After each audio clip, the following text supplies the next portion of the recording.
Welcome to the next e-CENS video to reveal why switching from Universal Analytics to GA4 requires time and resources. Hi, I'm Holger Tempel, partner at e-CENS, as well as the founder and managing director of e-CENS in Germany. In the last episode, I've talked about the metric users and what it means when evaluating the values of this particular metric. In this video, I'll show you the differences between Universal Analytics and GA4 with regards to campaign tracking.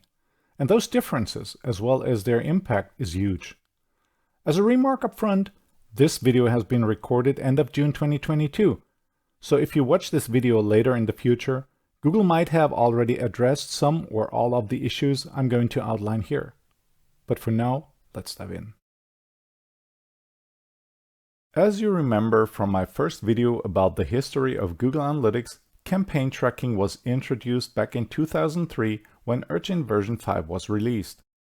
Let's have a look at the 5 dimensions of campaign tracking in Universal Analytics as a recap.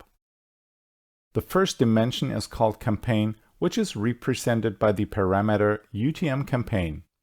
This dimension is used to name the marketing initiative, for instance, spring sale, early bird, or even the product name, promo code, or slogan, and therefore this parameter is mandatory. The second mandatory dimension is source and is represented by the parameter UTM source.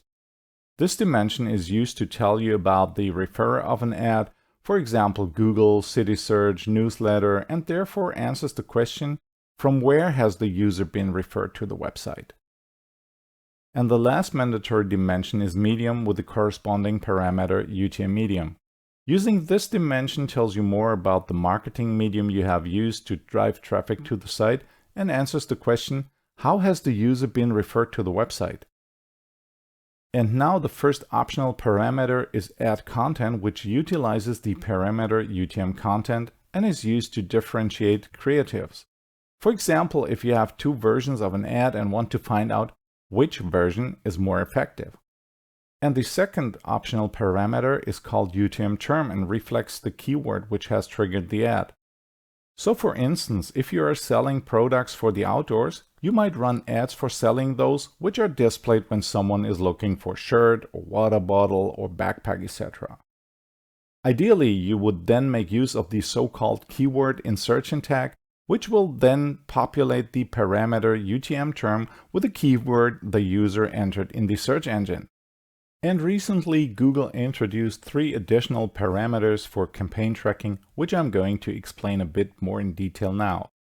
The parameter UTM source platform reflects the platform where the marketing activity was undertaken.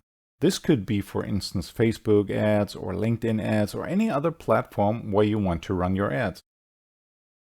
The next optional parameter is UTM creative format, which is used to pass along the exact format of your creatives being used.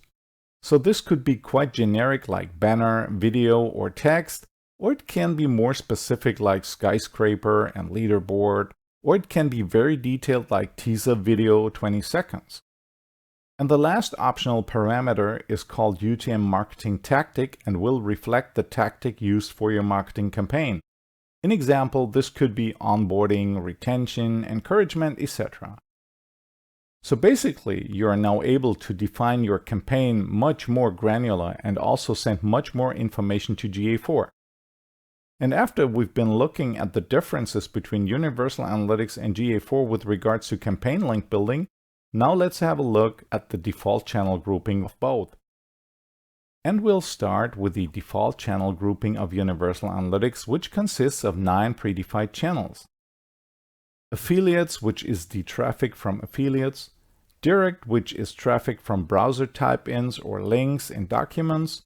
Display, which reflects traffic coming from banners or site placements.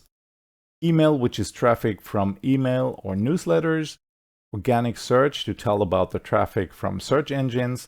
Paid search for the traffic from paid placements and other TPC or PPC traffic. Referrals, which tells about the traffic coming from other websites. Social to reflect traffic from social media. And other advertising, which is all the remaining traffic which cannot be assigned to one of these channels. This was pretty much sufficient to at least let Universal Analytics assign incoming traffic to a channel.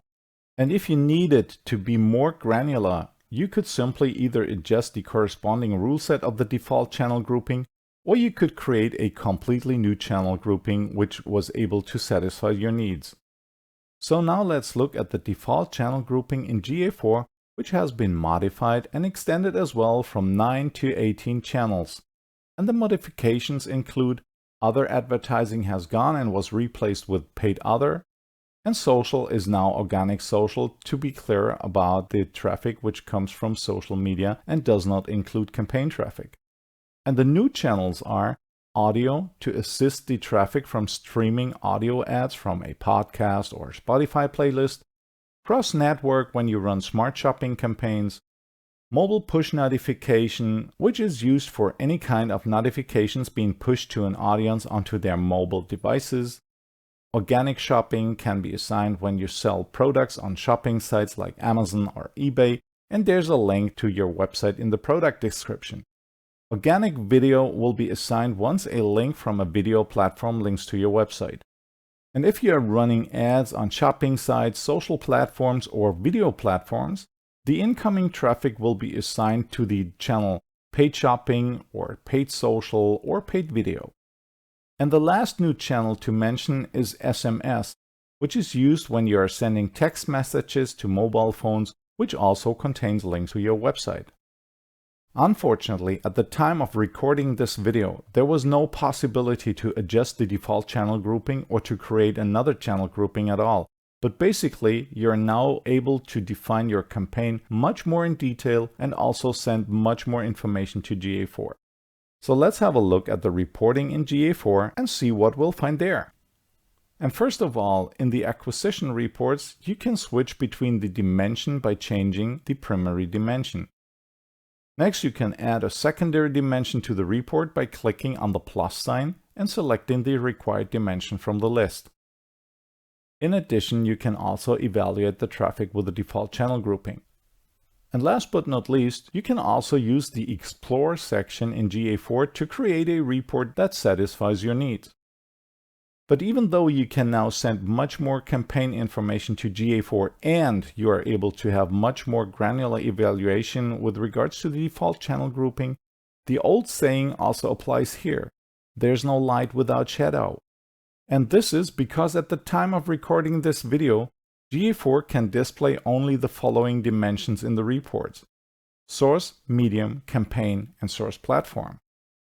Unfortunately, there's no data available in the reports for term, also known as keyword, ad content, creative format, and marketing tactic.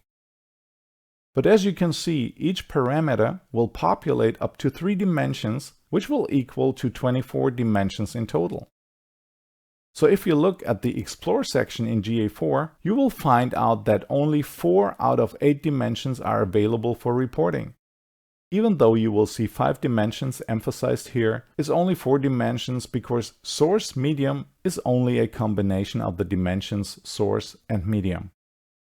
Now, when you export the data from GA4 to Google's BigQuery, you will experience a different scenario, which is source, medium, campaign, content, and term is available in BigQuery, but there's no data available regarding the new campaign parameters, source platform, creative format, or marketing tactic. And if you look at the data in BigQuery exported from GA, you will see only those dimensions I've mentioned in the previous slide. So after all, if you want to evaluate your campaign's success, you have to more or less stick with the already well-known campaign parameters and start analyzing the data with BigQuery connected to some data visualization tool, like for instance Google Data Studio.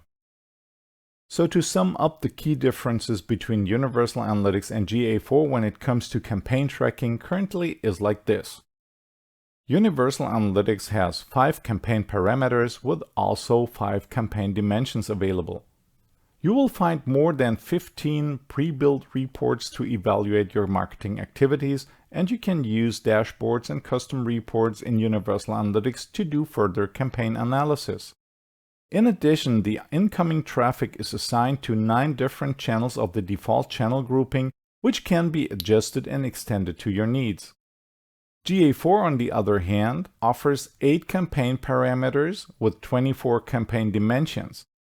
Unfortunately, there are only 3 pre-built reports to evaluate your marketing activities, but you can use the Explore section to create further campaign analysis. Finally, traffic coming in from your campaigns is assigned to 18 different channels in the default channel grouping, which unfortunately cannot be adjusted or extended. Now you know about the differences when comparing Universal Analytics and GA4 with regards to campaign tracking. I hope this video was helpful, and I'll see you in the next one. And always keep in mind, experience cannot be learned, it must be gathered. Therefore, rely on the expert's experience only.